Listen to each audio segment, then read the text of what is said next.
What's up, YouTube? It's your boy Q. It's Big Friendly. This is Real Spit. Welcome to day one. Let's get it.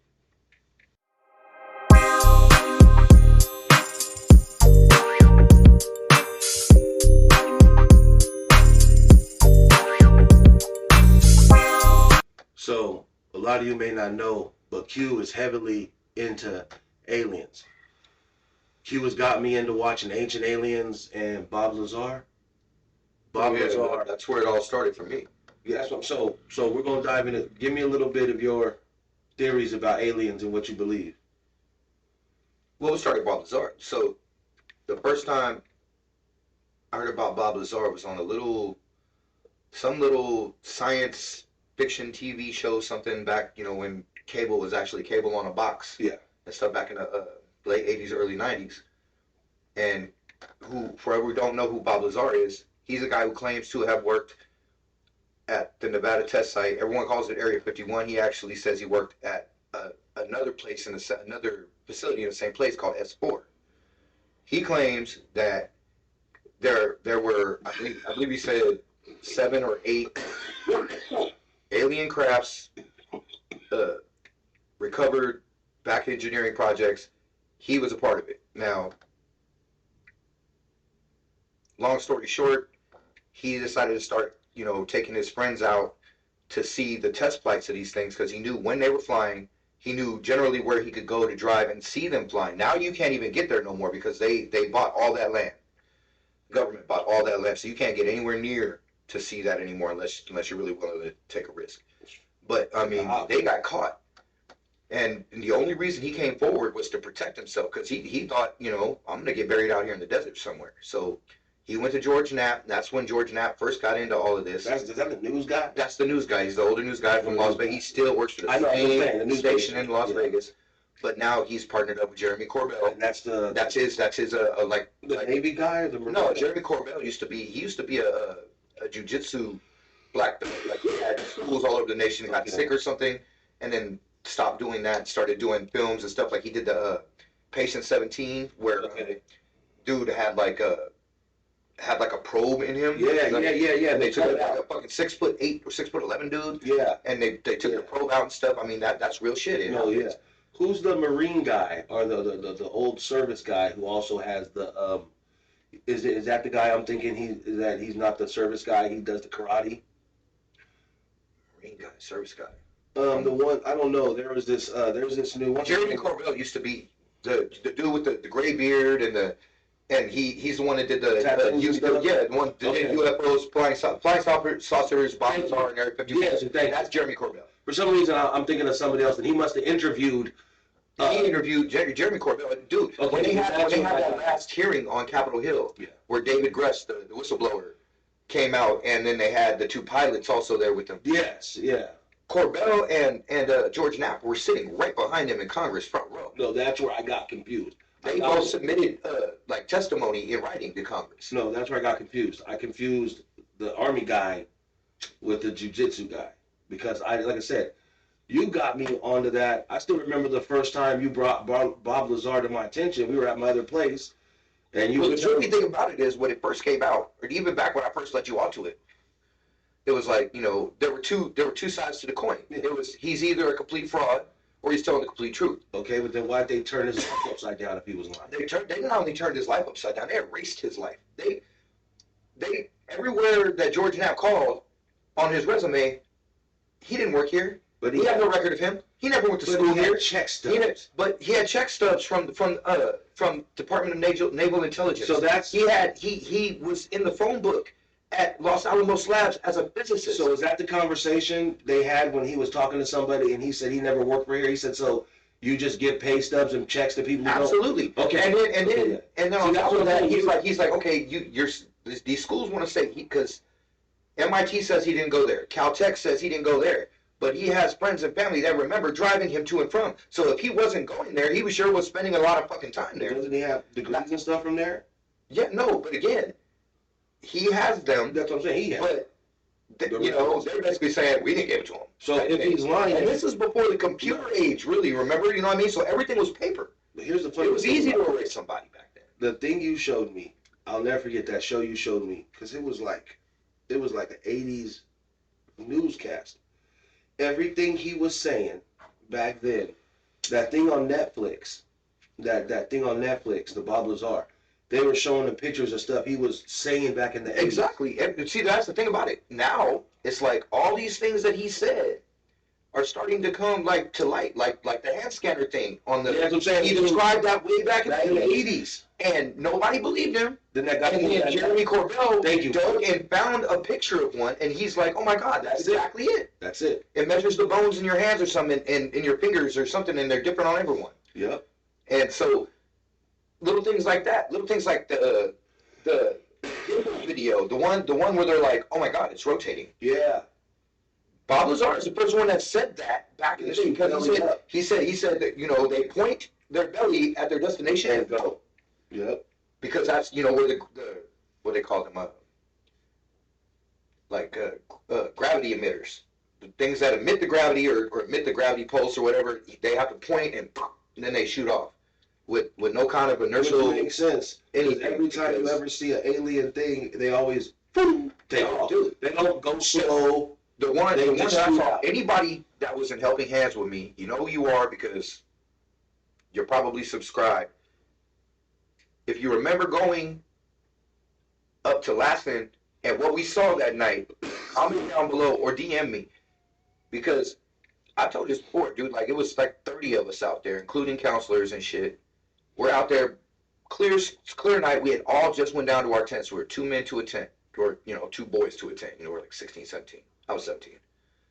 And all the tents, they were the same. And they all had that skylight on top where, you know, see through. And everybody's laying down looking up. So we were all seeing the same shit. We're just sitting there, and there's this, I mean, you could not make out a craft, but it looked like a star. But the star was moving all over the sky. And it was just in a weird way, because there was no rhyme or reason to it. It was just kind of like boink, boink, like pong. Yeah.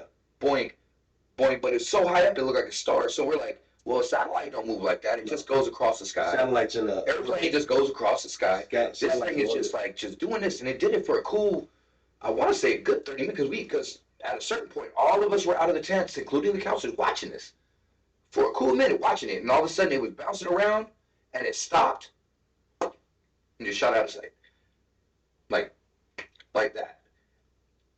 Never nothing. I remember we stayed up, and our counselor Tim told us like some. He had a way of telling a story, like, you know, like he made it sound like he was serious, like, man, I got abducted, and then turned into some molestation thing, and I'm like, where I was like, oh, Tim, but you know, and nothing else happened that night.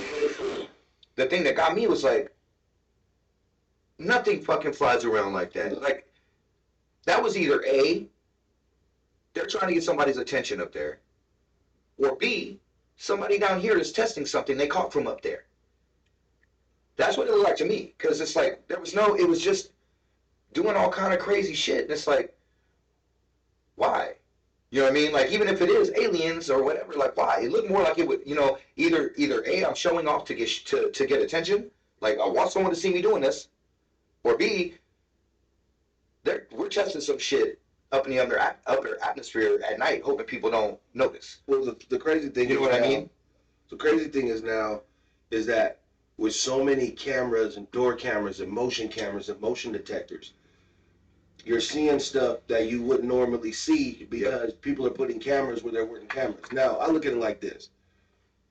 Do I believe in aliens and shit? Of course. You'd be very, very closed-minded to believe that there's, in this vast solar system, that we're the only thing. Now, I don't think we're going to find, just my personal opinion, I don't think we're going to find any type of aliens that are going to look like us or mimic us, but there was something you showed me that got me into ancient aliens. Shouts out to George Sokolous, whatever his name is. Giorgio Tsoukalos. Giorgio Tsoukalos, you're the man. Ancient aliens, you showed me when they were talking about the tall people. The starts with an A. Oh, the Anunnaki. Anunnaki. And you were like, the Anunnaki were made in their image because the Anunnaki were giant. And I remember that's the Sumerian tablets. You know what I mean? But when you were showing me, because like I said, this was back when the internet and Google was fresh, and you were on YouTube and you were showing me. You gotta remember, this was back like before shit, before 2012 because No, this was like 2000. no, it was early, but the whole 2012 thing was a Mayan prophecy, yeah, and all that. Obviously, but it didn't happen. I remember you were on the computer and you were showing me at my house, and you were like, "Look, man, look."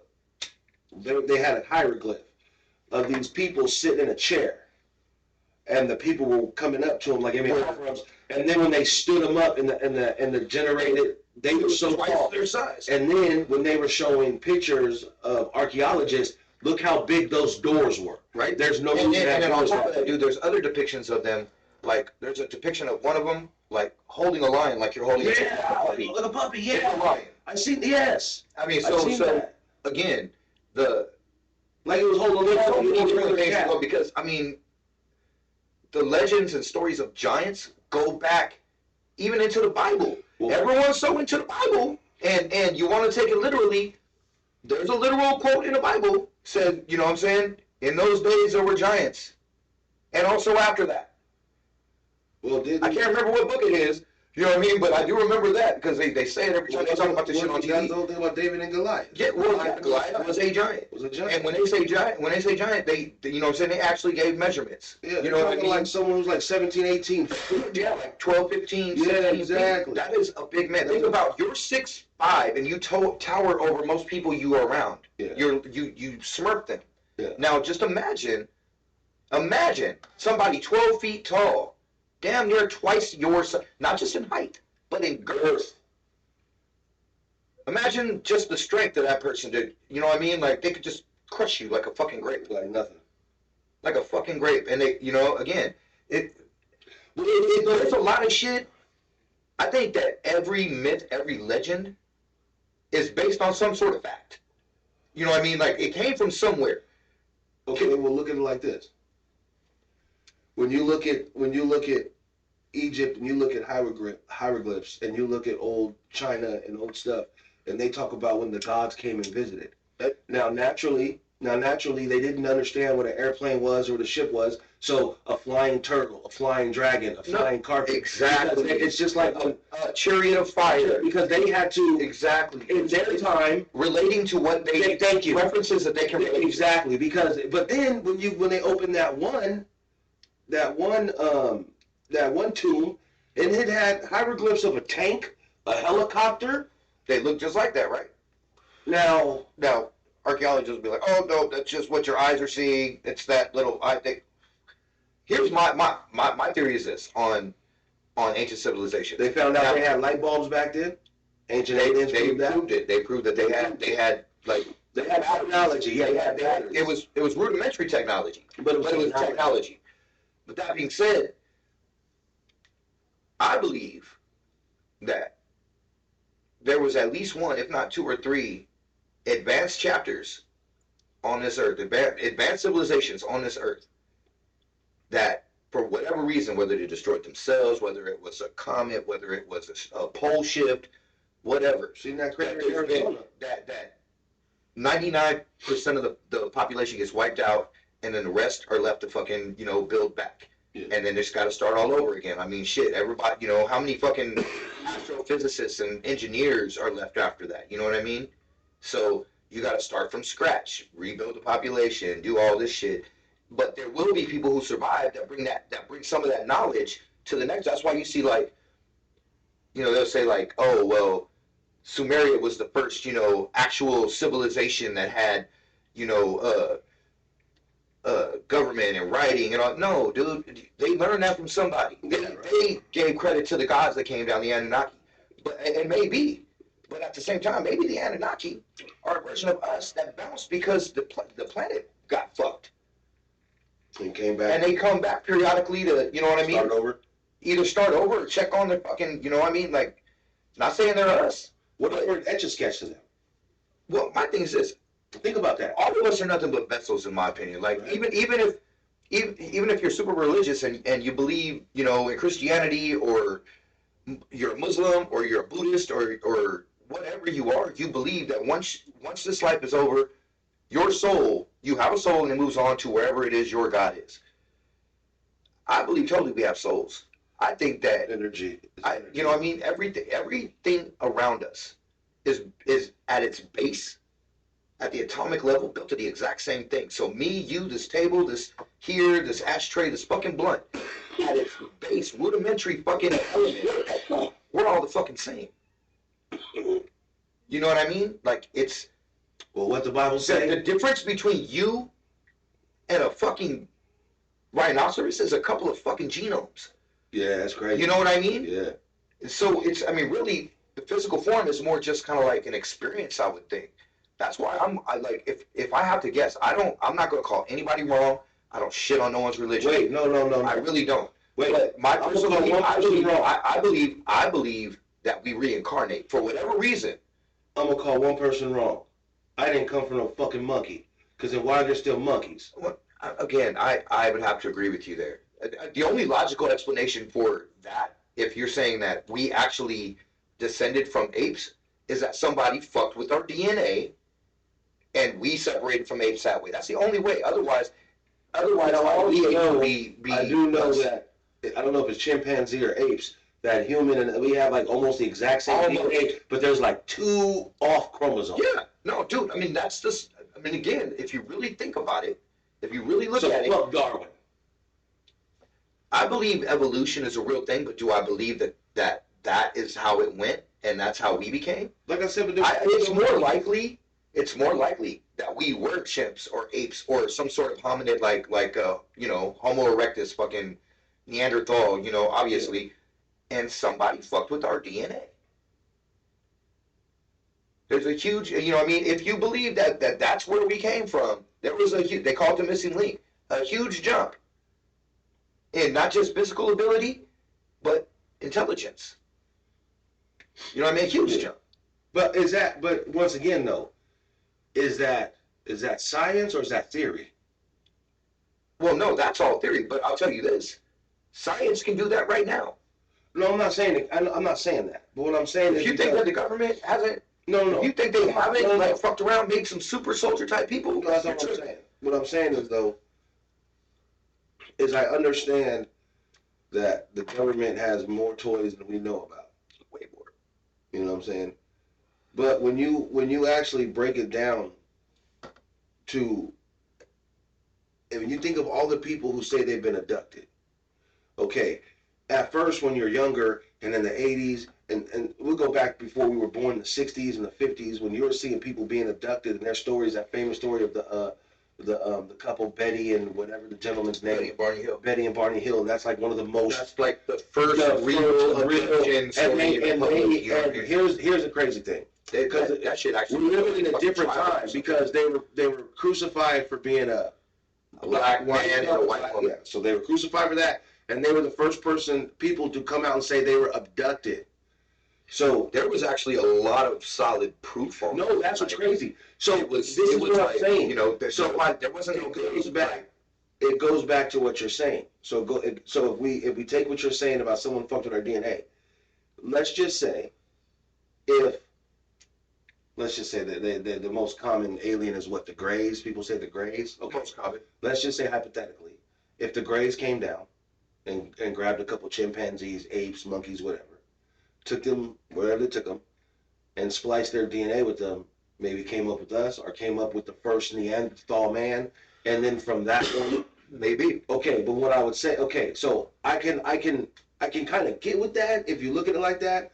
But when Darwin says, when you go to the museum and you just see the monkey each evolution, it's kind of like, okay, but then why did not all the monkeys change? No, that's exactly my point. You don't see any Neanderthals around.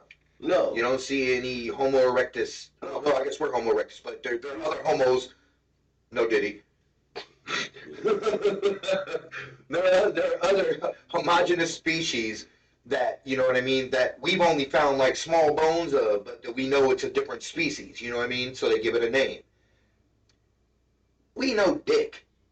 You know what I mean? Really? Yeah. I mean, if you think about it, our actual historical knowledge, and I'll put quotes on that, because a lot of our knowledge, what we're taught in school, people who really know better. Yeah. You know what I mean? Well, dude, just think about now. Like when we were kids, every single year, we got a day off of school because Christopher Columbus was such an amazing man and he discovered America.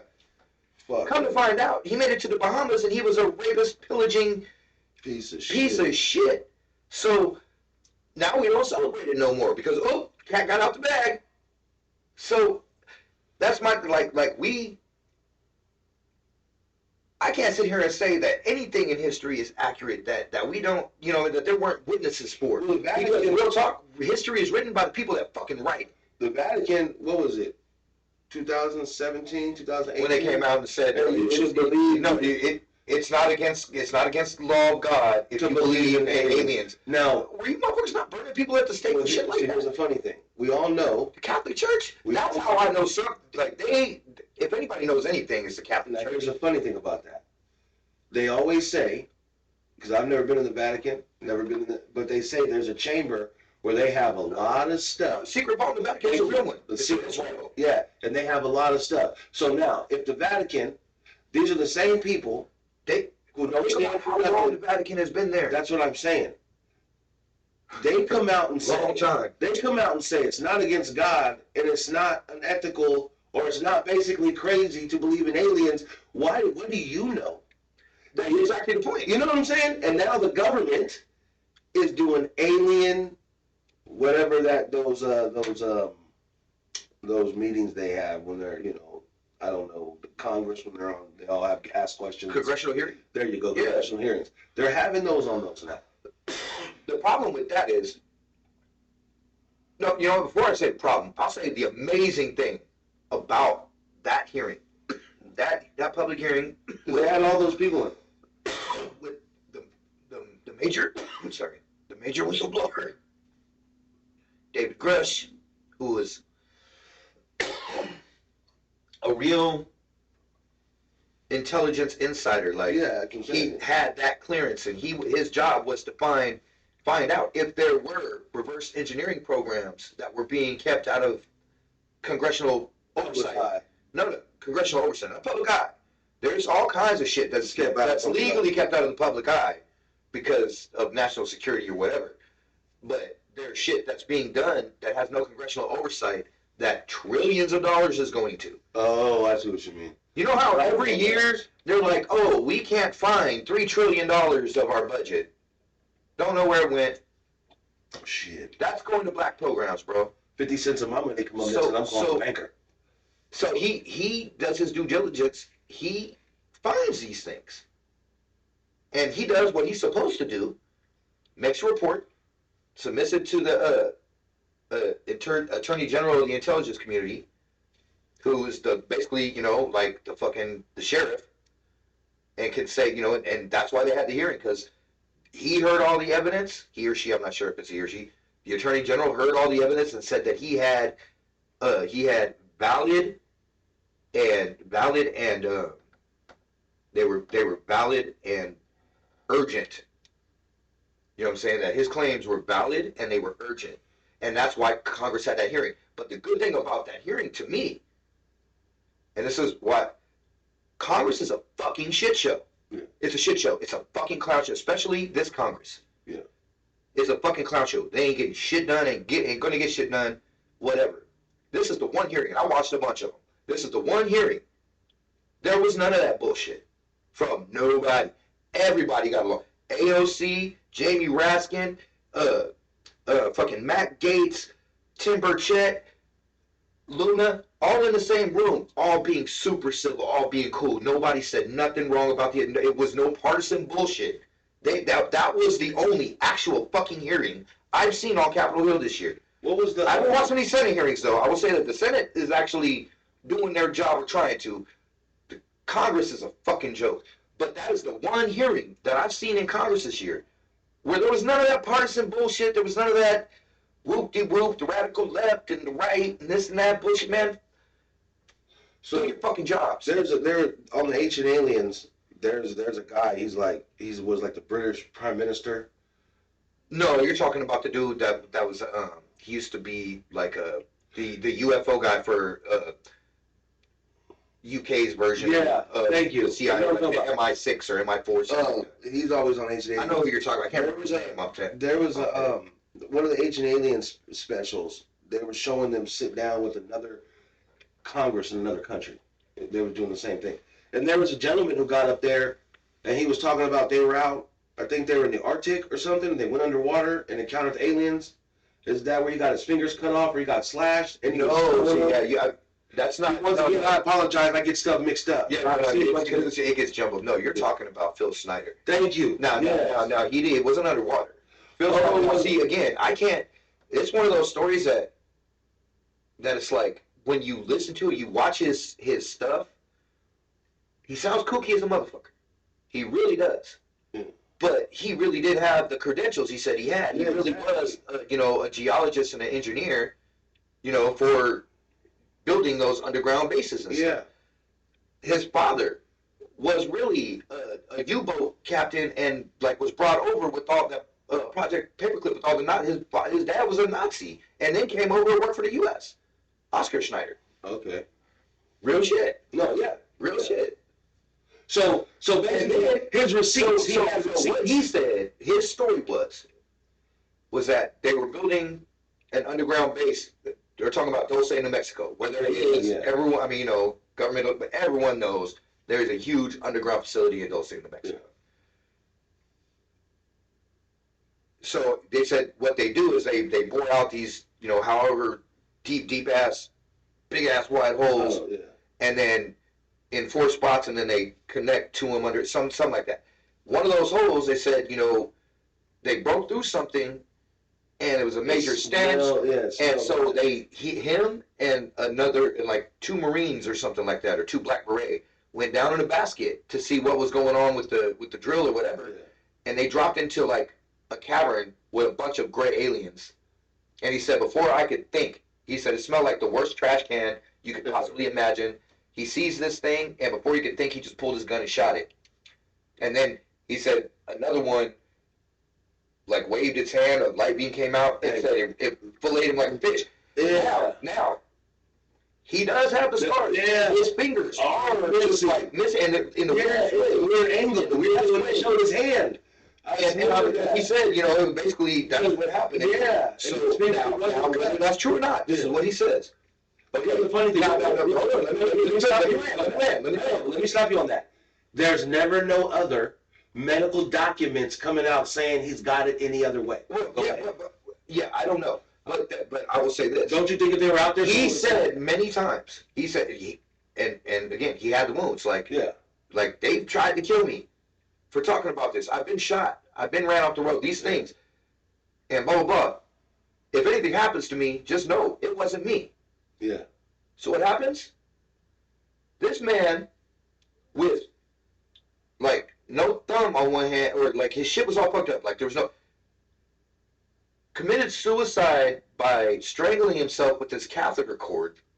Because he's all fucking, he had a catheter the whole night. Wrapped the catheter cord around his neck three or four times and tied it off and just sat there and suffocated. Because that's how they found him. Even though his hand, even his family's like, there's no way he could have done that to himself physically. He physically could not have committed suicide that way. That's crazy. That's about as obvious as Epstein. You know what I'm saying? Ain't nobody got 16 sheets in their fucking cell. What do you mean? He had an abundance of sheets to hang himself with. Even though the breaks in his bones and his neck and stuff didn't match with hanging yourself, it matched with being strangled. Yeah. That being said, same to Phil Schneider. There's no way, and they lost all of his, they did a autopsy and blood and all that, and all lost. It's on a documentary I watched. The family went to go get it, and she's like, yeah, they made us wait 11 months, and now they don't know what happened to it. There are no results to give you because we don't know what happened to him. It's a cold. But I'm saying, his story sounds kooky as a motherfucker, right? But so does his fucking death. Sounds kooky as a motherfucker. Well, James Forrestal, former Secretary of Defense, after Roswell, when they supposedly created MJ-12, he was one of them. You know how James Forrestal died? Yeah. He committed suicide by jumping out of I think it was a 19th story window at a fucking naval hospital in psychiatric. Mm-hmm. Oh, but you can open the windows? I've been in psych wards, bro. You can't open no window. Hell nah. You can't open a window in a hospital. So he jumped out of a 19th floor story window in a psych. Yeah, I don't know if it was 19, but it was high. You know, he committed suicide. Yeah, no, he was under psychiatric evaluation. So there's no way he's getting out of the window. And again, he was talking about coming forward. He was one of them people that was like, I don't understand why we're keeping this secret. So it's kind of like I told you, and I know it's super old and it's totally off the subject. How I watched that movie 2012. Yeah. Okay, and there was a part where they had killed people who were trying to. Oh yeah. And there was a part where when the scientist was asking the government guy, how are they a national threat? Whenever they come out to tell, they're now a national threat. Well, why? Because you can't save the few if the many don't keep paying their fucking taxes. Yeah. You can't. If you panic the public, nobody's going to work. Nobody's doing it. They're not feeding the machine. So they need your money. They need your shit. They need everybody to keep working in order to complete what they need to complete to save themselves. Yeah. And fuck you. Just like he said at the end. That is one of the most realistic depictions of what would happen. For sure. Because believe you me, they ain't saving us. Hell no. Because at the very end, when they were all going to the arcs, and they were like, they were picked by the geneticists, and then people were pulling up, they were picked by geneticists, that's true. No, they're all billionaires. Without public money from the public sector, this wouldn't be. So once again, if you have the money, like Woody Harrelson said, no, you got to be some government person, you got to be this, or some Russian billionaire. People like us don't get on. No. So and then here's the most fucked up thing about that. All the fucking workers who are building this shit, you were just gonna let them fucking die. Like, so with the alien shit, back to the alien shit, so that's what I mean about how, like you were saying, like, people become a national threat when you want to tell the truth.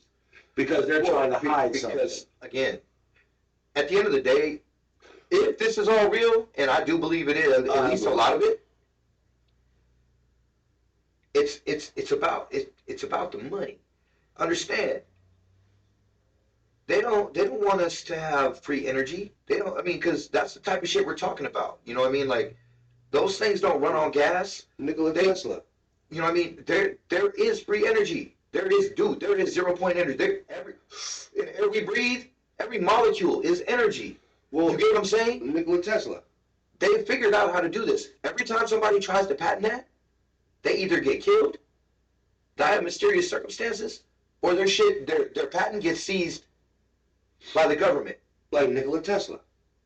Look at him. He did that, and then I always tell people, just do your research and look on all the things that people have invented to make life easier and better for us, and how either the government has stole their patents, took them, or those people have died under mysterious circumstances. The guy that created the engine that ran on water. Yep.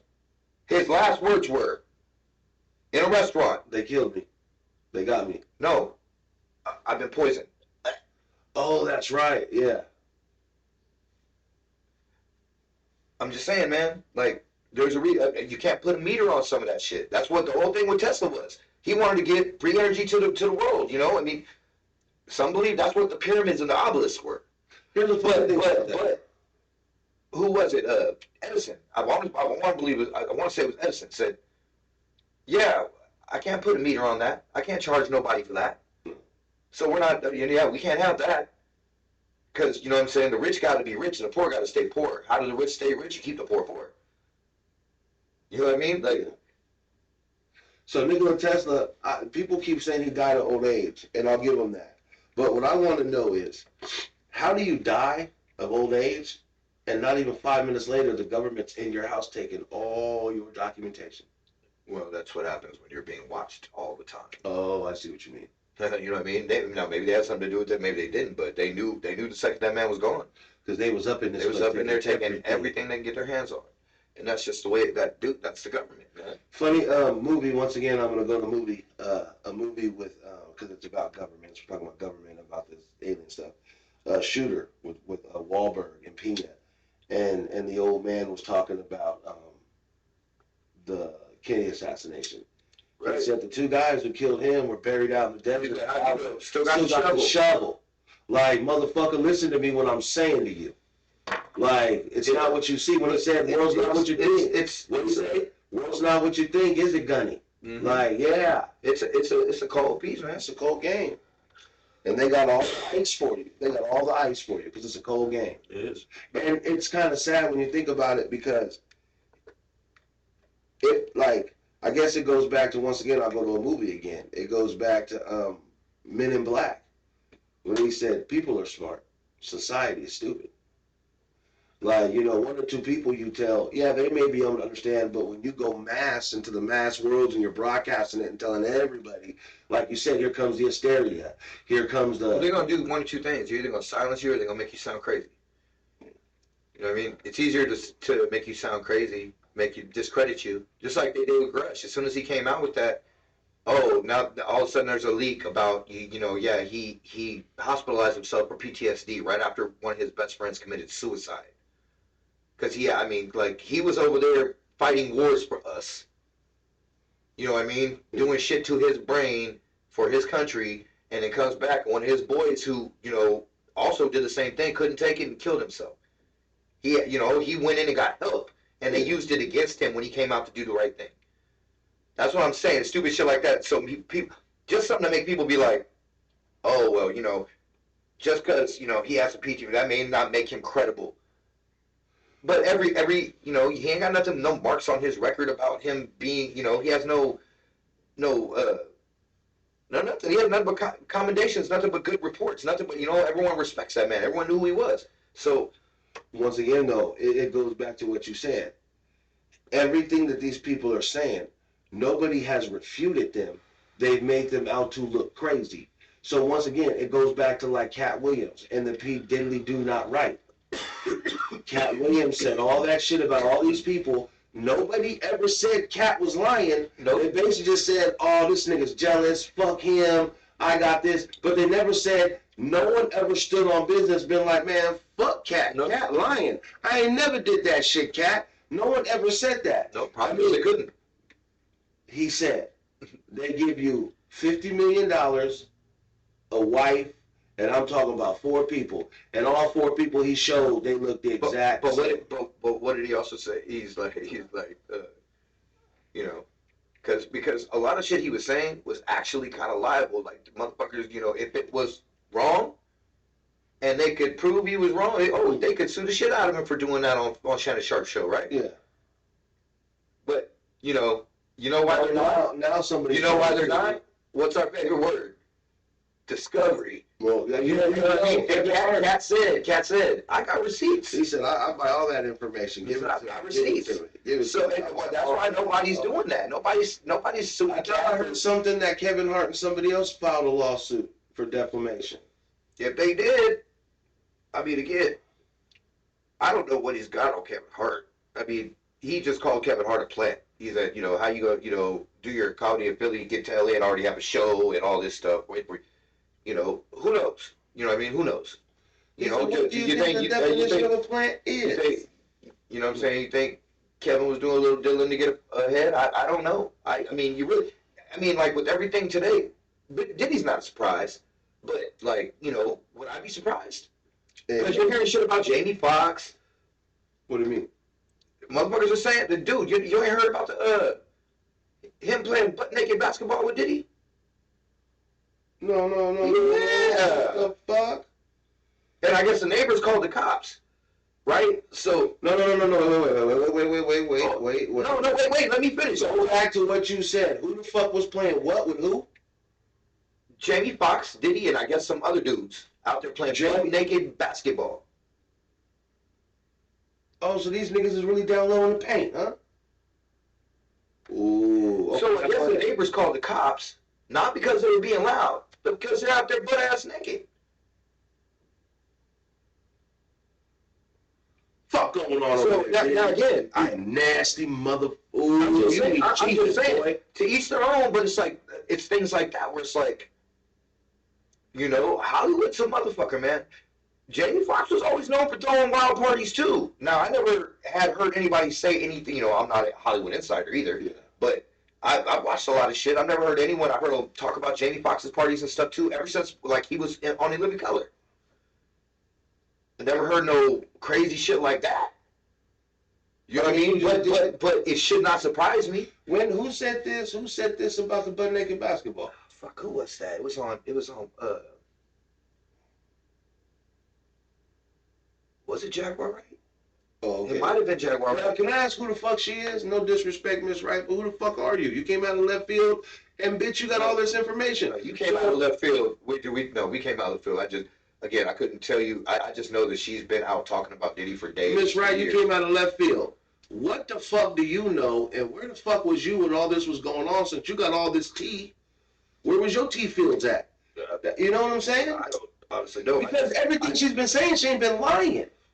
Well, she obviously had info. That's what I'm saying. My point being is this, dude. Like, Hollywood is. There's a reason they call Holly weird, and ever since that cat interview, it's like Hollywood wants to show itself. For real. You can only keep the curtain down for so long. It's like the Will Smith shit. You know what I mean? The story his assistant told about him. You know what I'm saying? Like, was he fucking Dwayne or Dwayne fucking him? He said he was giving Dwayne. He said he was killing it. I thought Dwayne. He made a very big point of saying that he was in there busting Dwayne's guts out, had him bent over a couch or something. Once again, to each now I don't know if that's true. Tisha, for you, I hope it ain't true. To each his own. Live your life. I ain't here to sit here. My last name's Taylor, not Christ, so I ain't here to judge. Live your life. No, absolutely. Tisha Campbell has made comments in a roundabout ways about, I never liked how my husband and Will Smith hung out so much. So I think she was trying to be polite, being that she understands, once again, like you said, she's in that circle. She knows how people move. So at her point, it's like, because she said it, I'm broke. I had nothing. When we broke up, he let me penniless. But him and Will Smith still tight. So, man, again, like, to each their own, bro. But the fact that you're in the public eye, people gonna talk about it. It just is what it is. And if it all bleeds into it, butt naked basketball, dick swinging. You know what I'm saying? Like, and it makes you. Wasn't at least the boys against the girls? I don't think there was girls, bro. Oh! I could be wrong, but I highly doubt that was what was going on. Once again, man, I ain't gonna sit here and pass judgment on nobody, but that's just, I mean, like, back down that rock, daddy. Hey, man, ain't gonna be nobody checking tonight, man. First of all, it ain't be nothing. I ain't gonna be like, no. Yeah, like, no. That's. Here's the crazy thing about that, because even Prince they kept their clothes on, and he made some pancakes. You know what I mean? He just kept his clothes on. He didn't even change clothes. He was wearing a blouse, but he still kept his clothes on. Oh, don't tell me Prince is a weirdo. At least, you know what I'm saying? He may be out here in a winter's living. But he wasn't out there playing butt naked basketball with a bunch of men. He wasn't wearing some pants with his ass cheeks out, though. He was doing that. That's a lot of this, and like I said, man, please don't give me no fucking visuals. I don't want Diddy, you just, bro. Ooh, bruh. Oh, man. Oh, my God. That gives a whole different reality to smacking somebody on the ass. Good game. You know what I'm saying? Hey. I ain't on your team, homeboy. I ain't on your team.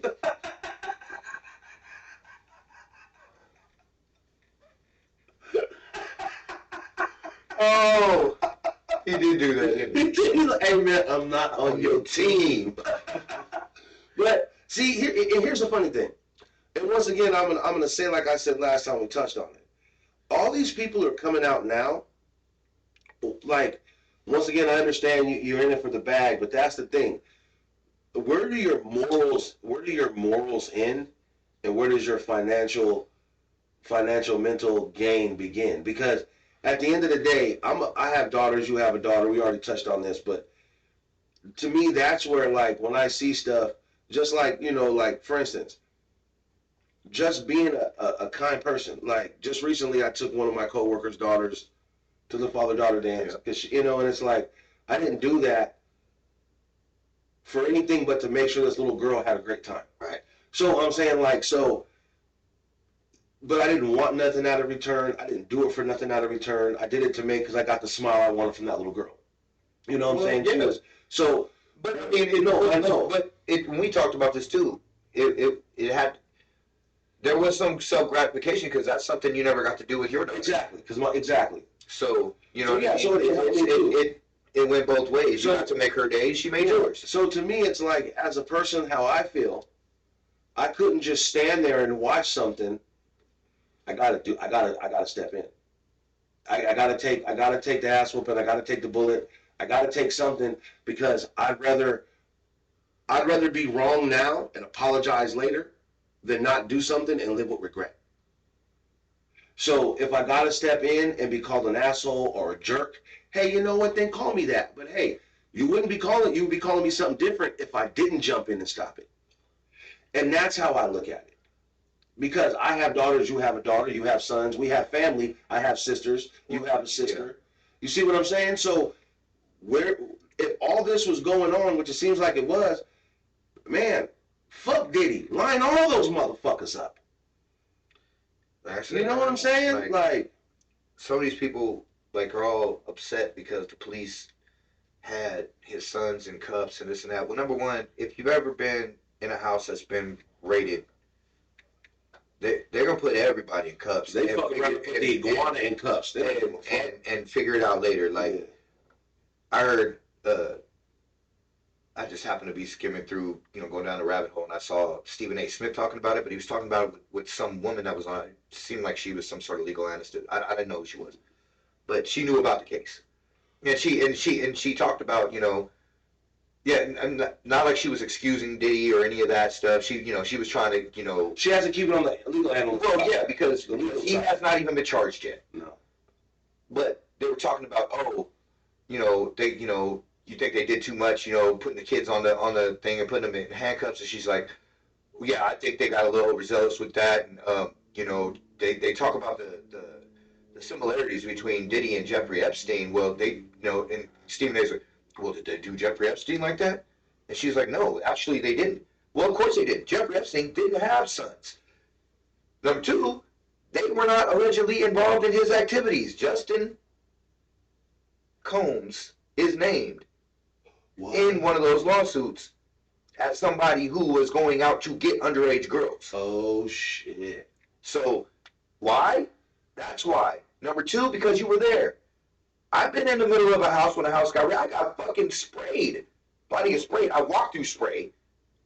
But, you know what I mean? They weren't there for me. I didn't do it. Well, I went back to juvie because I was on the run. That's when I ran from up here. But they were there forever. Yeah. But again, they didn't ask no questions. They just sprayed my dogs, let me walk through it, sat me down, didn't ask me if I was okay, gave me a bottle of water, and asked me for my name and my birthday. You know what I mean? I just so happened to be on the run. Was what it was. But, yeah, I don't think they were overzealous. Actually, at the end of the day, you know what I mean? I've seen people get treated way worse than that. I look at it like this. They didn't get beat up. It's funny we talk about this.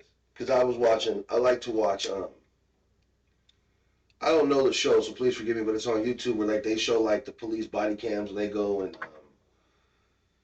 situations, they arrest people, murderers and all that stuff. Well, there is this white kid, he's 19. I feel so bad for this guy's mom. She found a human head in her son's closet. And a bag was, exactly.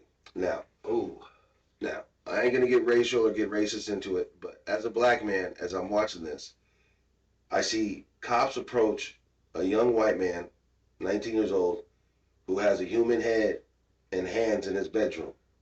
I've never seen him in handcuffs. Yeah, that's crazy. So here's the thing. Now, I'm not saying it's a race thing or not, but if you ask me being a black man in America, I think if he was a minority, away from you. If he was a minority, I think he would have been in cuffs real quick. I mean, I'm the last person to. No, I know. What I'm saying. So when I look at it, I say okay, now with the Diddy thing, now when they're doing a raid, okay, I grew up in the projects. I've been involved in more raids than I like to admit to. When they come in the house, they handcuff everybody except the mother or the father, if they're not, hey, you know what? We didn't hear about you. You know what, ma'am? You can step outside. Sir, you can step outside. Older people or maybe like little kids. Exactly. But anybody from a certain age, everybody's going in handcuffs. You're probably getting put down on the ground. And you're going to get ran. And yeah, everybody's getting their shit ran. Yeah. Everybody, it is what it is. And then they're going to let you go. Unless you do more. Or you're on parole or probation, and they call your parole officer, probation officer, and they say, yeah, bring him down, lock him up, hook him up, I want to teach him a lesson. But for the most part, they're going to cuff you. They're going to run you. They're going to write your shit down. Then they're going to let you the fuck go. It's what they call protocol, I guess. Now, I don't like it, so I don't want to defend them. No, it is what, but it is what it is. It's not. I'm just saying it's not abnormal. In that instance, I don't think that was like racially motivated. I wasn't saying no. I'm not saying. No. I'm saying in the Diddy thing. I don't think that was racially motivated. And I don't think with the. I think that those people knowing like well, that's what I'm knowing saying. what they know this is about. Yeah. Maybe they were a little bit overzealous. They might have been. Yeah. They're human. Like especially if the son is also accused of sex trafficking too. Like I said, I wasn't saying it was racist with the white kid. I just think he was a little autistic. He had high functioning Asperger's. And I just think they were like, you know what? The last thing we want to do is have this kid flip out or freak out. So we're just going, hey, maybe. And that's what I'm saying, because at the end of the day, once again, every situation is different. Just, I mean, I know there are good cops and bad cops, just like there's good people and bad people. You know what I mean? And just like on both sides, it's the rotten apples that spoil the bunch. You know what I mean? It's the one, there may be 5 crooked cops in a given department that's got hundreds of cops, right? But those 5 crooked cops fuck it up for the rest of them because none of the rest of them will tell on them. It's the same, and then they get mad at us because we don't snitch on each other. Yeah. But y'all don't snitch on each other either. Blue code of silence, remember? Gang in blue. And I'm just saying, it works, and that's not every cop, because there have been cops that have came out against other cops. Yeah. But for the most part, and we both experienced this in life, like they could be dead wrong, and nobody saw nothing. Oh, body cams weren't on. Okay. You know what I mean? So let's talk about I mean, really, yeah. you had to cop charges. And why is that? Getting beat up. Why do they have the option to turn it on and off? It should be the moment you clock on, that thing goes on. I have no idea. The moment you clock off. So let's go back to Cat Williams. Was it the cop in L.A. who went crazy and they ended up killing those 2 Mexican women who were driving the blue truck in Compton because they thought it was the mixed black cop they were looking for, and then he ended up in the house and they burnt the house. Now, Cat Williams had a comical view on it, but when you break it down, he was right. Hear that one?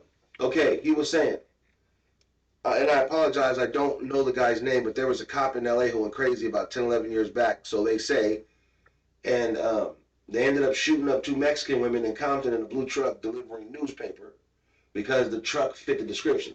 They didn't ask who was in the truck. They didn't see who was in the truck. They seen the truck and lit it the fuck up. They're trying to kill this guy. Mm-hmm. Not trying to catch him. Now, so Cat Williams says, they said he was in the truck. How we know in the truck? Because they said he was in the truck. Come to find out, it was 2 Mexican ladies. Black people aren't out that late or up that early when it happened, right? Then he said, how do we know he was in the house? Because they told us he was in the house. We're going to back up and let them negotiate. And then all you heard was fires, gunshots, and the house on fire. To this day, we never know what he was accused of. Again, man. So like you said, once again, no other cop has come out, even if there's cops who are around there and know if it was bad or what, hasn't come out to be like, yeah, that shit was wrong. So that's why, like you said, best just to not talk to him. That's what lawyers are for. The moment a cop comes to you, let me give you a bit of advice. Shut the fuck up. Shut up. Give him your ID. Record everything, because let me tell you something. God, I hate the first 48. Yeah. Shut the fuck up. Give him your ID, shut the fuck up, record it. As long as he violates your rights, you can fucking sue them for that. But if you yell, you scream, and you make them put their hands on you because they're gonna fucking lie, The prosecutor's gonna prosecute. So just shut up, record them, give them your ID, let them violate you, then sue their fucking ass. If more people just sued them than argued with them, they'd stop fucking with you. You see what I'm saying? Just my opinion. Well, again, there's a time and a place for everything. Yeah. Like my thing is like, if I really need to stand my ground with a police officer, I will. Yeah. If I really need to. But at the end of the day, like if I know I'm good, yeah. I know I ain't got no warrants. I know I ain't done nothing wrong. You know what I mean? Like, not on probation, nothing like that. You know what I mean? Like I may ask you like, why do you need to see my ID? Okay, well then, I might ask you that. Yeah. Not that not that I won't give it to you. Yeah. Because I'm telling you right now, nothing on me. I'm clean. Yeah, right. But I do feel like I deserve a reason why. Not just because you asked me for it, because that is not a lawful order. No. What are you suspecting me of that you need my ID? When you articulate that to me, I'll be more than happy to get it for you. You know what I mean? Oh, you jaywalked. Oh, okay, cool. It's fine. Thank you. You know what I mean? Oh, well, I don't know, whatever. Like someone, you fit the description. Okay, what exactly was that What was that description? Okay, yeah, it kind of does. Here you go. Either way, I'll do it. But I'm like, I want to be on body cam at least trying to get like an answer out of you. Yeah. Because it's those authoritarian cops that force those situations. They knowing, because they always assume you don't know your rights. Yeah. And that's what pisses me off. Like, don't come at me like I'm stupid and I don't know my rights because I happen to be in this neighborhood or I happen to be coming from this house. Like, don't let my lingo fool you, bro. Like, I'm an intelligent motherfucker. Now think, Joe. Growing up in Long Beach, I grew up in the Carmelita Projects. Right. My ID. Yeah, all they had to see was be a And then they were on me like I was ignorant. They were a little bit more tougher, snatching me up because the moment they see that ID via Wanda, yeah, it didn't matter what I said. I've seen it happen. Didn't it? And it is what it is. Yeah. Especially back home. Yeah. Or then when we come up here, and you got all these cops that couldn't make it.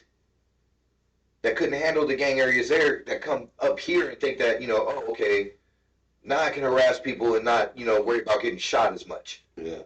Which isn't quite the case anymore, at least not as much. But even then, when they stopped you over there when we lived by MLK Park, and the cop was like, oh, what? I think she said she worked Torrance, or yep. Was it Torrance? Because I still had my old ID. You still had your old ID. And it was. And it said, be a Wanda. What the hell are you doing up here? Carmelita's Project. Yeah. Right where it was. Carmelita's Project, what are you doing up here? Just trying to move away from all that. Yeah, why don't you come here and get on my car? Mm-hmm. I'm 8.5 hours away from that address. And still new. Another incident. Had an incident in Lake Elsinore, California. The moment I showed the cop my ID, what the fuck you doing out here? Like, because that was a cop who used to work down in Long Beach once again, traffic in Lake Elsinore. So, but at the end of the day, as much as we can sit here and we can bash them all day long, they do have one of the worst jobs. No, they absolutely do. And like I said, there are good ones, there are bad ones. No, exactly. Yeah, it's the bad ones that make it that make them look bad. But at the same time, good ones, you gotta start holding your homies accountable. Yeah. End the story. You know what I mean? Like, you can say the same thing about criminals on the street, but they don't get paid to protect the public. No. And I don't get paid to do your. And if you can't stand the fact that people have rights, maybe you should find another job. Because you took a fucking oath, you piece of shit. Ain't nobody out here took an oath for shit. And last time I checked, now this is just me because I have 2 full-time jobs and 3 in-home clients. Last time I checked, you go to the building to put in the application. They don't come to you. So you went down there, you stood there, and you took an oath to protect and serve. But you know what it is? maybe we don't understand the oath. Maybe it's protect themselves to serve us an asshole. Maybe. But again, There's a reason why that bitch is blind. It's not a universal thing, man. There's a reason that bitch is blind. Like I said, there are good and bad So she people can't be a witness. in every area of life. There are good and bad people. There are people that are Oh, genuinely yeah. good and people that are genuinely fucking rotten. And then there's in between. But they're just, I mean, no matter where you go, there's going to be a fucking cop that is just a shitty ass person. There's going to be your neighbor who's just a shitty ass person. There's going to be a grocery store where the owner is just a shitty ass person. You know what I mean? There's going to, and then there's going to be places where it's like, oh my God, I'll go to that store all day long, man. I love those people. They're awesome. You know, you get what I'm saying? Yeah. So it's just, that's life, man. It's like a bowl of fucking jelly bellies and shit. You never know if you're grabbing fucking watermelon or grabbing booger. That's why I don't fuck with them. Yeah, I don't either. But how the fuck? I don't know why people do that. I think it's the nastiest thing on earth. Like a They got fucking vomit, fart, booger, shit. Yeah, what the fuck? I don't. Now, Jelly Belly, if you came out with some pussy flavor, I'd buy you out of stock. I pre-ordered some. Well, you know my birthday just passed. I like some of those. Wait, no, Yeah, right. Like Hardy that said, rest in peace. I can't wait till they start selling pussy in a can, boy. But no, society is crazy. Society is the bad. funny thing about society is that, and I was just talking to a client about this the other day, and the funny thing to me is it's the Christmas situation. Back in the 80s and 90s when we were kids and we were young, Christmas Day, you woke up, you opened your presents, you put together what you had to put together, and then you went outside and everybody was outside. And your parents, it was like everybody wanted to go see what everybody else got and show off what you just got. Now your parents would clean up. They kick you the fuck out with toys. They clean the house. And They start cooking and do what adults do. And this is why I was thinking this is the difference why kids are so comfortable now buttoning the parents' conversations. When we were kids, we were always outside. When we came in, it was go wash up, sit down and eat, speak when spoken to, and never interrupt a grown folks' conversation. I wouldn't say it was so much like that. But I'm saying, but that's why there was a kids table and an adult table. Oh yeah. Definitely like on holidays and stuff. Yeah, that's what I'm saying, exactly. So nowadays, kids don't go outside like we did. So now kids are in the house with their parents when adults are doing adult things. That's why kids feel more comfortable talking to adults the way they talk to adults. Because some parents let their kids talk to them. Well, and that's the thing. That's what I'm saying. It's the way a parent. That's true parenting. Parents. And you know what I mean? Yeah. Like, your kids know there's a certain way to talk to you and there's a certain way not to talk to you. Yeah. Because if they talk to you, you're going to get a different reaction. Yeah. It's not going to be like, oh, calm down. I'm only going to tell you 5 more times. Right. You know what I mean? Like, it's not like anybody's kids are perfect. Your kids, just like my kids, at one time or another, have stepped over that line. Oh yeah. I've had to run up on my daughters and let them know I ain't your mother. But to me, it's like a rap in the mouth will only take you so far. You know what I mean? Like, if it's some shit you don't do on a regular basis, and they back, not like anything, but just to like, I'm here. I can't believe you did that. I can't. Why can't you believe? Because I don't do that, right? Yeah. You get your foot back over that line. Yeah. Over here, this is where you get popped in the mouth. Right. Over there, that's where you stay safe. That's your safe zone. And that's it. And it's not that you not to hurt anybody, but it's just to let you know, like. But at a certain point, that stops being it. Like, you can only whip a kid's ass so many times before they just get used to it, and it's worth the ass whooping. Well, I know that. I know that was I know like all that. We still was all that shit we were doing. I do some dumb shit, knowing I was gonna get beat, but I'm like, I'll still be outside playing tomorrow. Right. Fucked up, but I'll be playing. Take the beating. Cause it was easier for them to beat me than ground me, because I'd make life miserable if I'm grounded.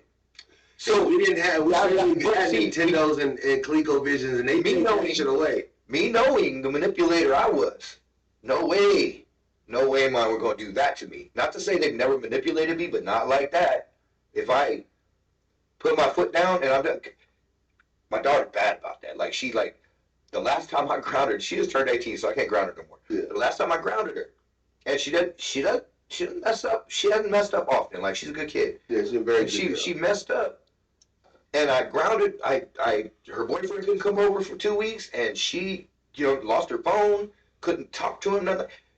Dude, that first week, every day, every day, every day, she come in the room.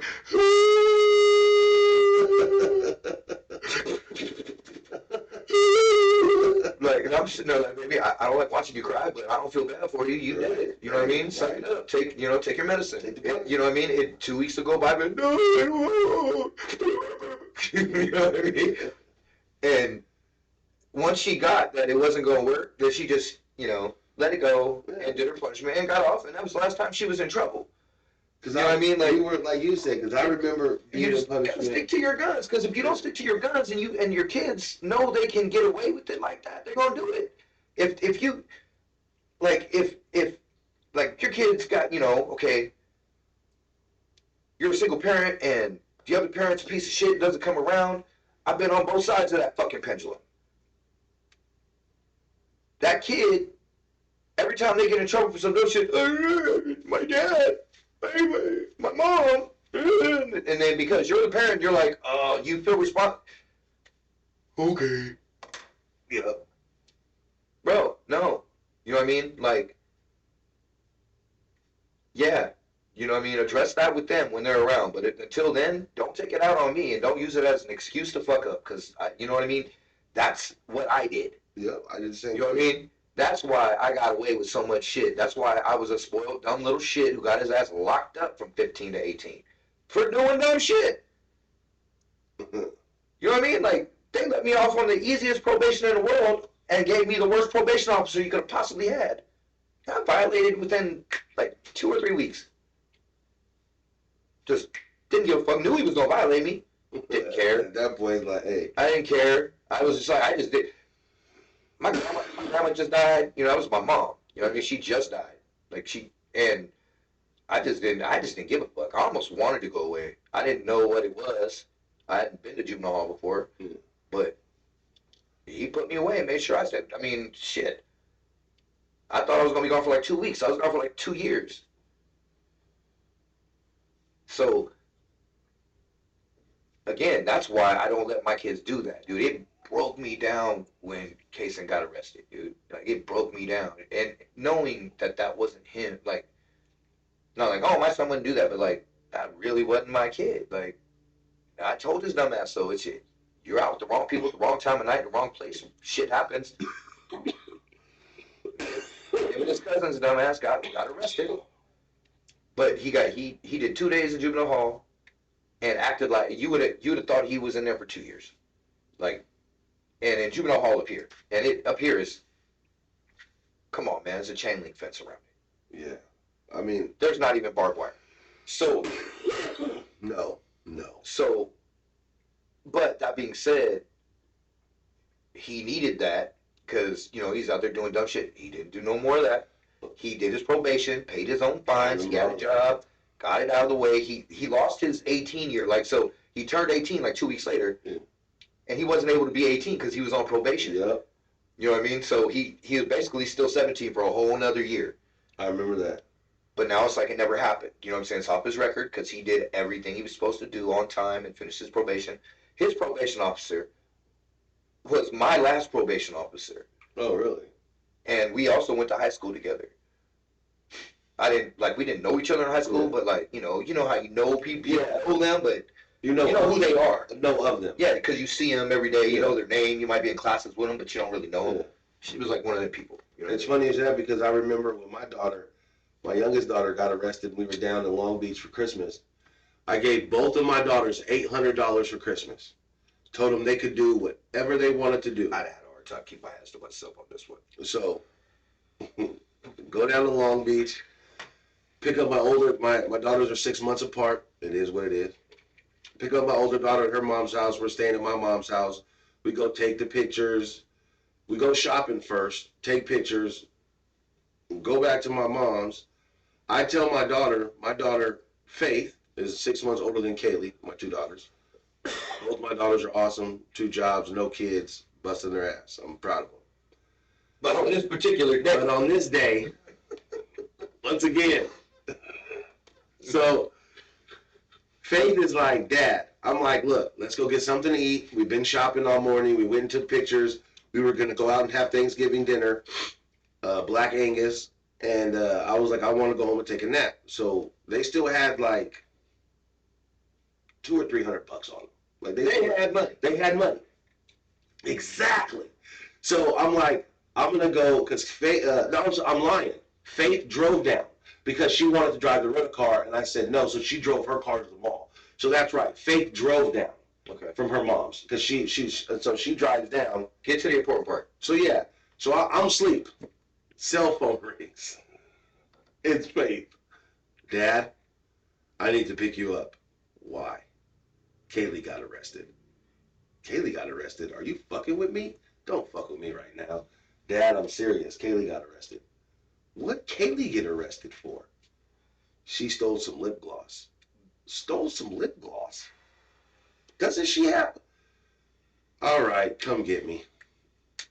Now, here's why I got mad. My daughter was, I believe she was 16 at the time, or she just turned 17. Maybe just turned 17. Yeah, she just turned 17 because it was Thanksgiving. I go down to the police station. Why they write me a ticket? Why? It was in Long Beach event. This is Stonewood Mall. Welcome to being a parent. I know. No delinquent. So right. So they write me a ticket. They bring my daughter out. They give me. I still to this day got her mugshot. I still have it. They bring her out, and I'm more disappointed because I'm like, why would you steal when you had money? And it was the thrill. I understand it's the thrill because I used to steal. Honestly, she probably was. It's probably something she did all the time back home. Probably. So now she has to go to court. She lives in Northern California. This is Southern California. And guess what court she had to go to? Go to Long Beach court. Los Padrinos court. She went to LB court. Because where the crime happened, that was where the court would have sent her. So now that's where I went to court. No, that's what I'm saying. That's the court she would have had to go to. So now I want to say her court was like 2 months because once they found out we lived up north, and the guy, I'll give the cops that they were more than for the situation. They were accommodating because they were like, well, you guys live up north because they showed my driver's license. Dude, they're doing their job. They have to arrest. No, that's the law. Exactly. It was fucking petty. Stupid. So the cop was like, oh, because they thought she was lying. Caught her stealing. She's lying. And they're like, oh, you do live up north. I'm like, yeah, I live up north. She does too. Oh, okay, well, we're going to give you a couple months because we understand. So no problem. I want to say 3 weeks later, I get a phone call from, I guess it would have been the prosecutor. I think it is. Yeah. So we're talking, and I may sound bad about this, but forgive me. This is my mindset. They're like, Mr. Taylor, we're going to drop the charges. She's 17. She has no record. You guys live in Northern California. There's no reason to come all the way down. I said, ma'am, I don't agree with that. She said, what do you mean? I said, if you're going to drop the charges, that's fine. Still make her go to court, stand up in front of a judge, and admit to what she did wrong. It's because I'll tell my daughter this. I haven't heard high nor hair of any illegal activity. The point is, sometimes you got to take your medicine. Thank you. I wanted her to see other people being sentenced and what that looks like. Giving your mother a hug and a kiss, and you're crying because you're about to go sit down for 2 years for some dumb shit. I wanted her to inhale that, experience that, to scare her.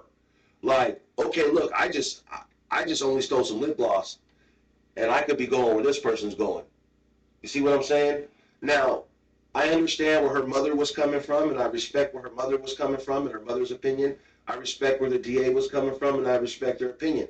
But the DA also said, Mr. Taylor, I agree with you. But since the mother has custody, we're going to go with what the mother says.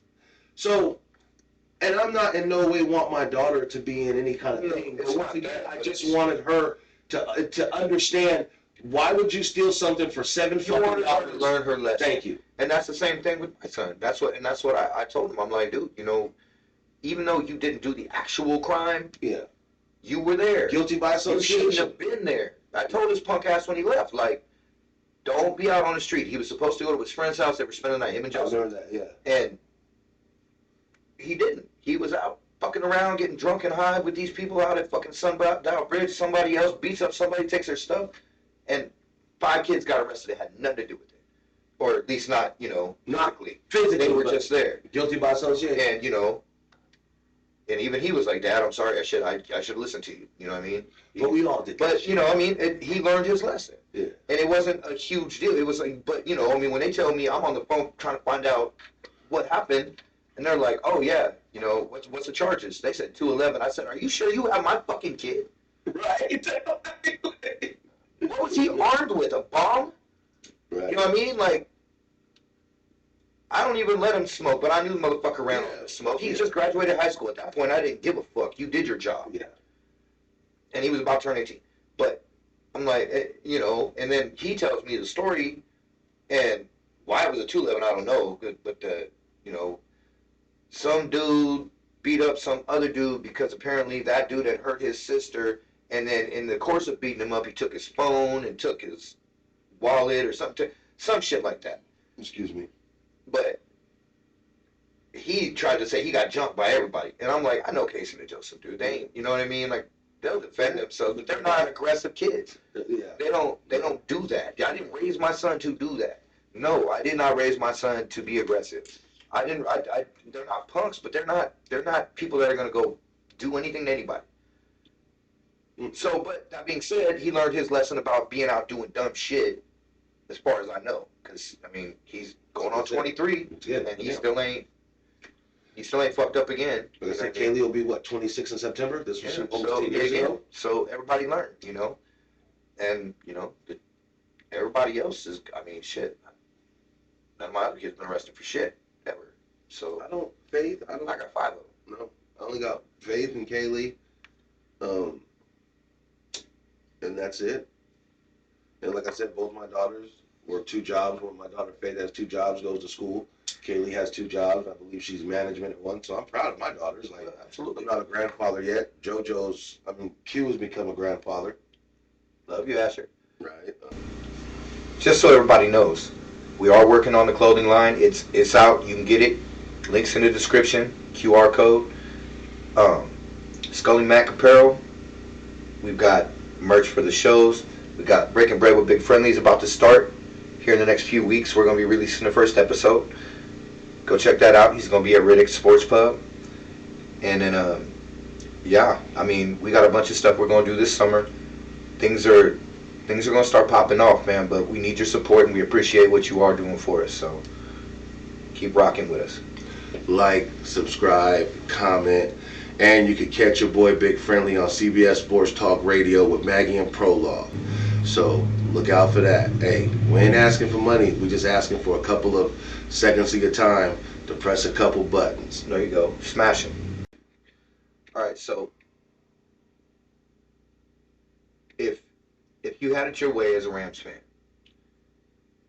what would you like to see the Rams do in the draft?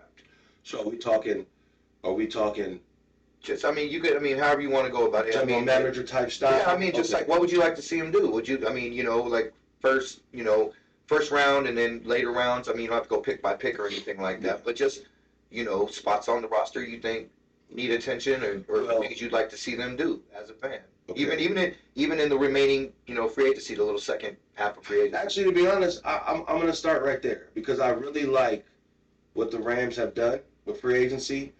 Now that Aaron Donald, hey man, thank you for everything you've done for the Rams. Thank you as a Ram fan.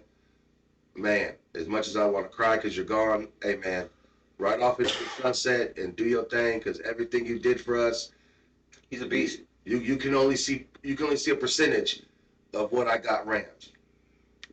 You're never gonna fill Aaron Donald's shoes. So what I would like to see them Hate do, to see him go, but I'm glad the motherfucker's gone. I know you are, and I'm pretty sure every Any team that's got to play, I'm glad we ain't got to play him this year. offensive coordinator threw a fucking Aaron Donald retirement party. You know what I'm saying? No, I guarantee it. I mean, Kyle Murray they all said have it love and best. respect for the man because Exactly. you can't not. No. But goddamn glad you ain't got a Hey, block him. Kyle Murray said it best. Thank God. Yeah. But I appreciate everything you did, and it was fun playing with He you. had to see him twice a year. Yeah. So, but I like what they did because now when you don't have the pressure with Aaron, you go and grab these DBs and the safety to give you some back coverage because now you know the quarterback's going to give some more time. So I would really like they grabbed the offensive lineman too, so there's another protection for the running game and Matthew. I would really like to see them. If I had it my way, I would go D line. We got Young, a rookie who's coming back. He was good. I would go another bookend, another end, and a D tackle. We got Bobby Brown. We got Young. We got the other gentleman, Turner. But I would want, now that Aaron's gone, I would pick up a couple more for rotation. I'd pick up a couple more middle linebackers that I can send up the middle. Because once again, I'm not going to replace Donald, but I got to have something that can slow down the leak. You're not going to replace him with one man. No, that's what I'm You got to replace him with some rotation. So now you see what I'm saying. So you got to get that production from other places. So if it was my thing, I would go D-line and linebacker because I want to clog the middle where he's gone. And I love Ernest Jones. Ernest, you a beast, baby. I'm not saying nothing bad about you. But I'm saying we just need a deeper rotation, you know what I'm saying, to get more bodies. Right. Because to think about that, now think about that. One man has left. And it's going to take 5-6 people to fill that void. Oh, man. And that's just being polite. I can't, I understand. I can't imagine a player of that caliber. You know what I'm saying? When we traded Khalil Mack, I was like, we just happened to draft Max Crosby that year in the 4th round. Yeah. But, okay, go ahead. And so I would do that. And I would look for Matthew Stafford's predecessor. I would really, because now, of course, I want Michael Penix. And because, but I've actually seen him mocked to the Rams by somebody. Yeah. But me personally, I really would love to see Stetson Bennett get his shit together and come back. Because I think that Stetson Bennett, threw Puka Nakua's first career touchdown pass in the preseason. He's a 2-time national champion, too. So See what I'm saying? Georgia Bulldog backing up a Georgia Bulldog. Now, he wasn't anything like explosive, but he was a solid-ass quarterback on a really, really good team. He had a lot of talent. So I would go. So does he on the Rams. So I would go heavy D-line, heavy linebacker. I like what we did because we got DBs and safeties coming back from last year that played. We picked up some to make that deeper. Right. I would go with that, and I would draft a quarterback. You guys got Tre'Davious White. Yes, we did. If he can stay And healthy. we picked up the kid from Washington, and we picked up another DB. I can't think of his name right now. So we picked. If Tre'Davious White stays healthy, that was a real. And we got some kids that we drafted that are good too. Well, no, we got some. saying. Our defense was a lot better. Our defense was like last year. I told people last year our defense was Aaron Donald and them because no one knew the defense. So I would go defensive line, linebacker, the quarterback, and another offensive lineman. So now I'm going to ask you that. If you were in my shoes, but it was the Raiders, what would you do? How do you look at their free agency, and what would you do in the draft? Free agency. Do you like what they done? Because I'm going to be honest, I haven't seen what they done. Well, I can stop coughing for a second. Yes, that's California chronic, baby. That's really good. So in free agency, the first thing we did was we went outside Christian Wilkins, big D tackle from Miami, and big splash, big man, $100-some-odd million. Okay. But he's a top 5 D tackle. Yeah. Especially now that Aaron Donald's gone. Yeah. A lot of top 3 now. That just moved up. Yeah. Then we grabbed Gardner Minshew, and I'm like, okay, if we're grabbing another quarterback in the draft to go with him and Aiden O'Connell to compete, I can live with that. You know what I mean? Like, competition gets the best out of people. When you have one standout person and then 2 scrubs, I like the idea of competition. But Other than that, I mean, we really haven't done. We picked up a blocking tight end for Pittsburgh. We did get a cool, what's his name? Running back from the Vikings from the last couple years. He wasn't like their. I know you're talking about. I can't think of his name. I can't remember his name. Starts with the M. His last name. Anyway, Yeah. he's another. You know, what I'm saying, power back, Meaty guy. just like Zeus, Samir White. So we've got a good. Oh, you guys don't got. Josh Jacobs went to the Packers. Oh, okay, I didn't know Yeah, that. he went to the Packers. Okay. He got paid. The Packers paid him a lot of money. Okay. I know we made an offer, but he got offered more money. Yeah. That's really most of the moves. They re-signed, you know, like our center, and they just re-signed a guard. They haven't done much free agency. There's still people out there, and I know what they're doing. They're waiting to you know, come down to these prices and whatever.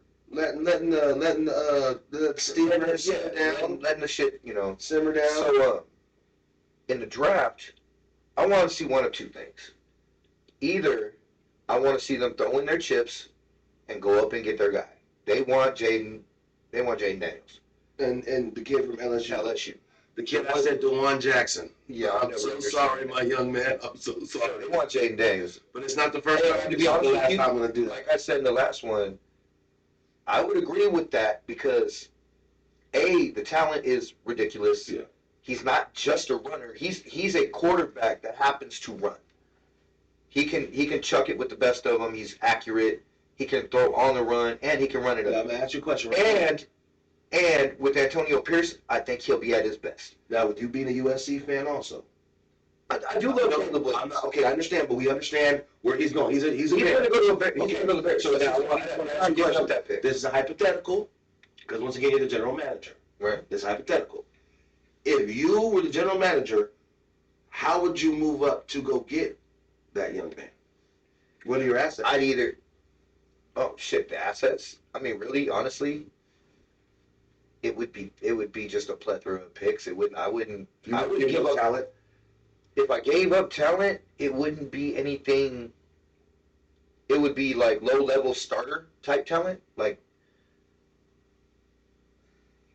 maybe like Trayvon Merrick, the safety, or shit. We can't afford to give up any old lineman.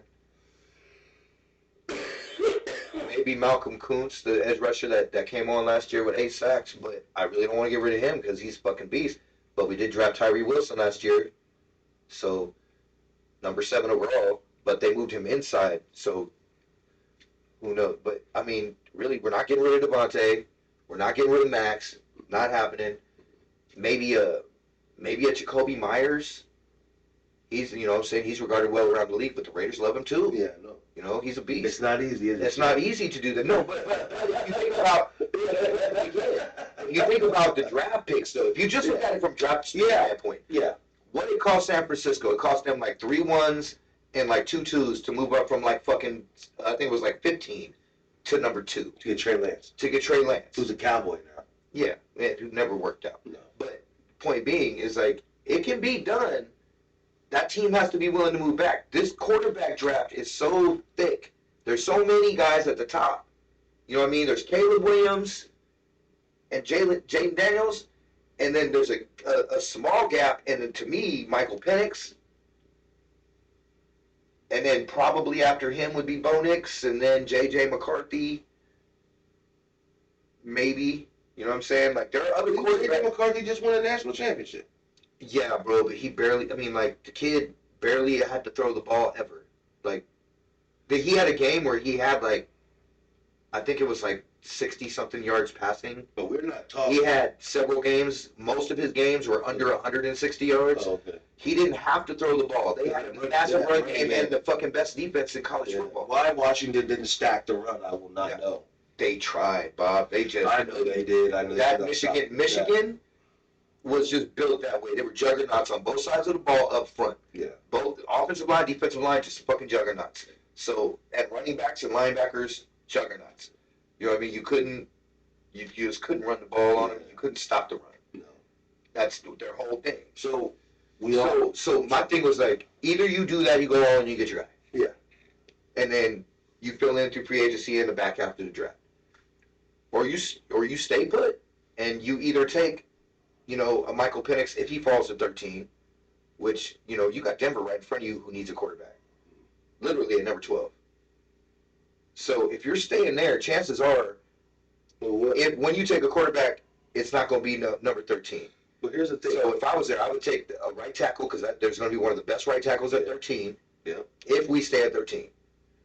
And then see who falls to the second round, or if one of the good quarterbacks always slips when there's that many of them in there. Maybe you can move into the late half of the first and pick them if you like them like that. Or maybe they fall to you in the second. Or maybe there's not one. Maybe it's between Minshew and Dude. You just couldn't get one. But if that being the case, you get your quarterback, you get O-line, defensive back. That, you know what I mean? And then just anything else to fill out the roster. Because right now, our biggest holes, quarterback, even though we've got two good ones, not We got two backups. We've got two good backups. But again, we don't know what Aiden O'Connell is because he's only played 9 games. Mm-hmm. And, the stats aren't bad. He had a couple of bad games with what rookie didn't. I'm sorry, Bryce Young had a way worse year. He had a bad year, but did he have a game where he didn't complete a pass and a half? Probably not, but he probably had a lot of games where he only completed a couple and a half. Okay. That's funny. People say that, he didn't complete a half for 3 quarters. We won that game decisively. I know you did, Joe. So I mean, to me, I'm like, if we lose because of that, then I'm like, oh, dude, he had bad games. Don't get it twisted. But he's a 4th-round rookie. Yeah. Where'd he come from? Where'd he play? Purdue. Oh, He broke all of Drew Brees' records at Purdue. Okay. He started off, I think it was like 8th string. He was a walk-on and worked his way to the starting role. And it was his team. And he, you know what I mean? Like, again, he broke Drew Brees' completion percentage record, yardage record. He was also like a 6-year senior. Okay. You know what I mean? But dude can play ball. He's just not mobile. I hear you. If you watch him play, he's got a fucking arm. So he's Dan Marino in the pocket? He's Dan Marino in the pocket?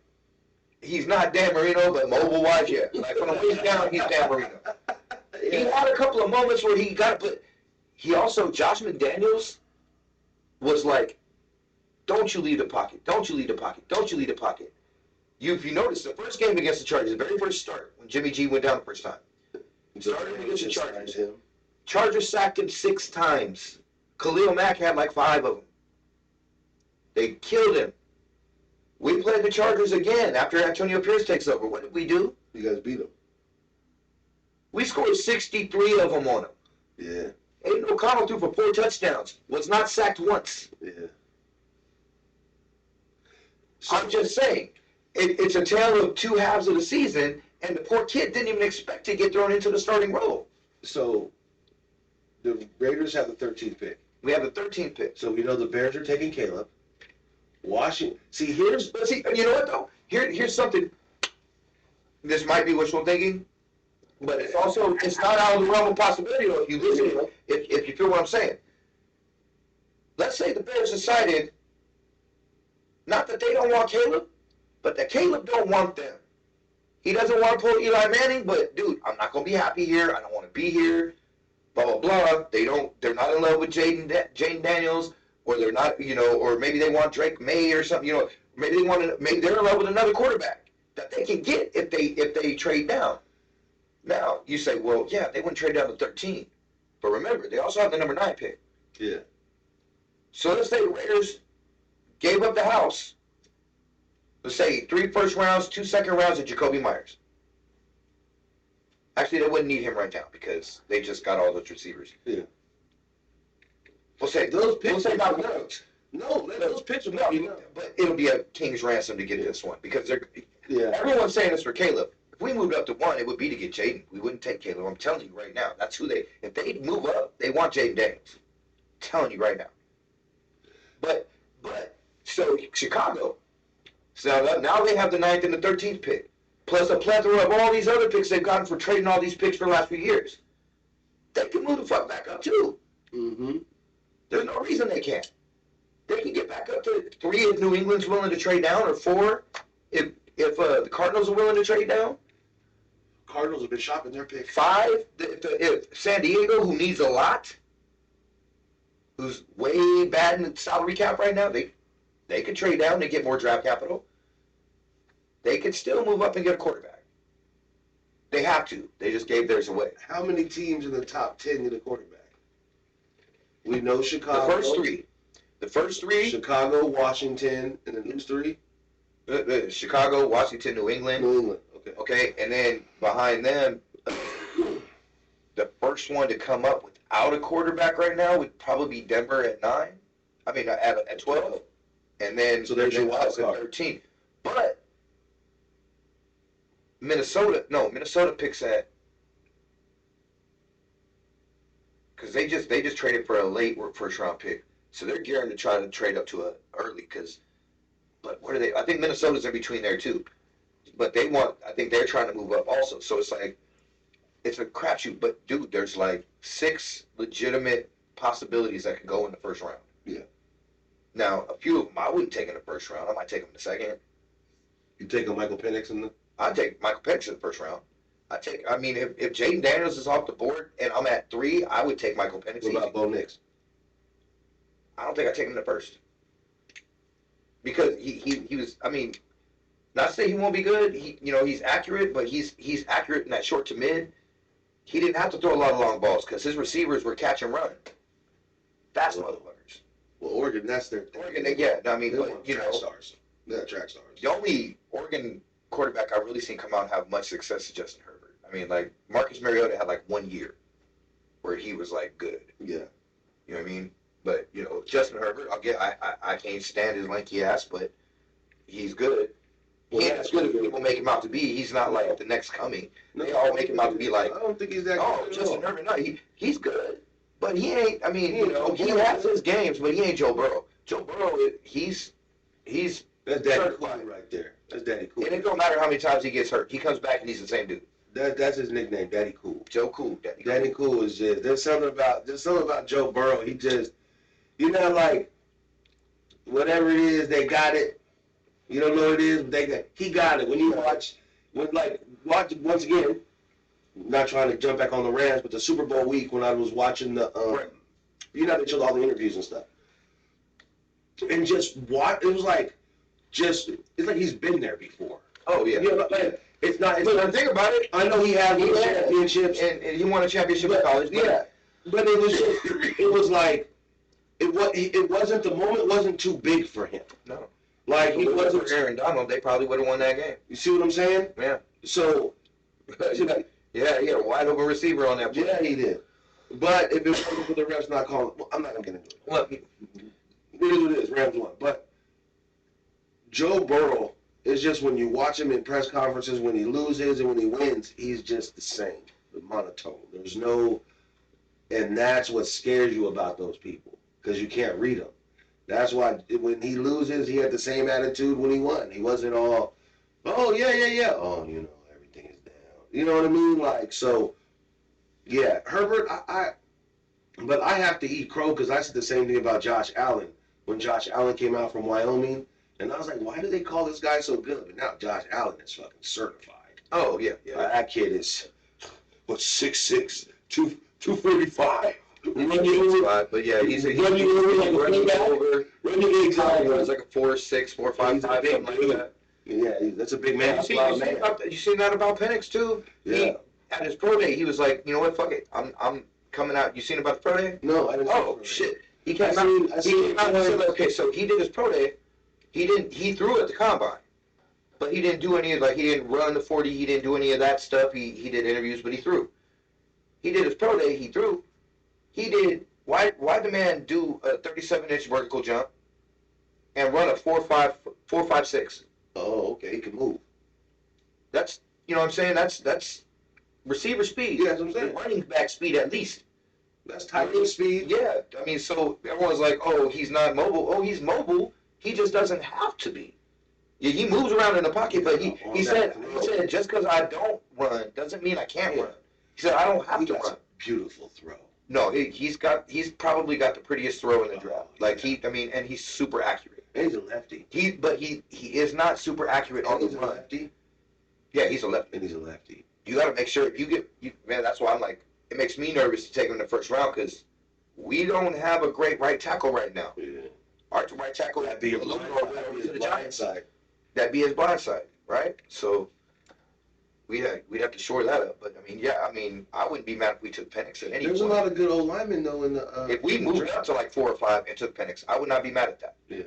That would, you know what I mean? That's a move up. I wouldn't be mad. You wouldn't have to give up the farm for it either. Yeah. But, So do you think so? So let's say let's go with this. if you can protect Penix, he's gonna win you games. Yes. Let's say the Bears take Caleb. That happens. What do you think Washington does? They're gonna, I think they take Jay. You think they take Daniels? I think they do because Now- Kingsbury, he fits in there in that Kingsbury scheme, which is basically what Caleb played in college. That's why I'm like, it's weird to me that maybe the Bears want somebody. Maybe the Bears want Jaden Daniels because it's like Washington's perfect quarterback would be Caleb Williams because they have. I mean, Cliff Kingsbury was his quarterback coach at USC. It's the same offense. It's the same offense Kyler Murray runs. It's. I remember something. Remember I told you something. I said Cliff Kingsbury was talking to the Rams, and you were like, "Nah, Bobby, he just signed with the Washington Commanders." That's what made me scratch my head. Like, Yeah, no, 'cause he interviewed with the Raiders. Actually, they reported that the Raiders were signing him, and then he Same signed thing with the Washington. Rams. Same thing with the Rams. Because he interviewed the And then Rams. Washington signed him. I guess they gave him they gave him more money. Because before he went to USC, if you remember, he was reportedly supposed to be signing with the Rams, and then he ended up at USC. But I think Cliff Kingsbury, that's why I was like, oh, Washington might move up. 1 to 2 is not a far jump because Chicago could still get their man. If it's not Caleb, I just jump back to 2. I know you're taking Caleb. If I want Daniels, I'll give you number 1, but you got to give me something else. Right. I'm only moving back 1 step, but give me next year's 2nd and 3rd or something. You know what I mean? Like, and I still think that Daniels has a better year than Caleb. And I think that's possible. It just depends on where he goes. Well, If he's a Raider, I can almost guarantee it. And again, I guess I'm being a homer, but I just look. I mean, again, Caleb goes to the Bears and Jaden goes to the Raiders. Caleb's got weapons now too. Yeah, the Bears. You know what I'm saying? The Bears got weapons now too. You know what I mean? That being said, Keenan Allen he's the bomb when he's on the field. He doesn't stay healthy all the time. No, he doesn't. So they're probably going to address more receivers later in the draft too. The Bears got squad, but we're going to see what Caleb Williams does on schedule. Almost everything. I'm a USC fan, and I love Caleb Williams. I think he's awesome. I think he's going to be great. But all great quarterbacks weren't great in their first year.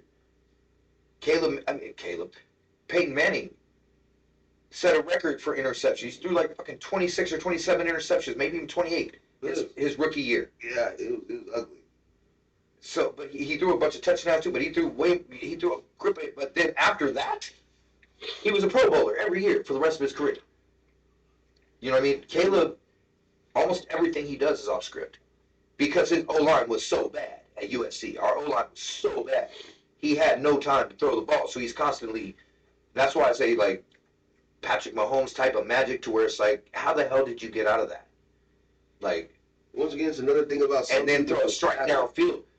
But is he going to have that same chemistry with those same receivers on a new team?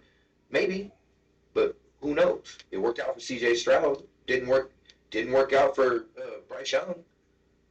And Bryce Young was working with less, but not much less on the offense. I mean, most of what C.J. Stroud had over there were rookies and no names. Like, he didn't have any big name receivers. Tank Dell was like a 4th round rookie. No, I know, but I really can't speak on that because I really didn't pay attention.